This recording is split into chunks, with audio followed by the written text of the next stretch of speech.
Welcome.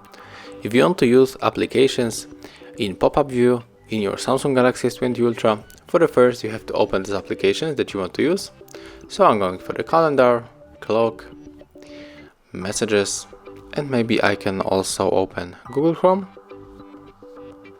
And right now click here on this button, click on the Google Chrome icon, tap on the open in pop-up view, and here it is, our application that we are using in pop-up view. So right now we can minimize it and we can open another application, and right now we can open our second. So let's go for the more. Maybe we can tap on the calendar, and as you can see we use the multiple of the applications at the same time on our S20 Ultra. Thank you guys for watching. Leave thumbs ups, comments, and subscribe to our channel.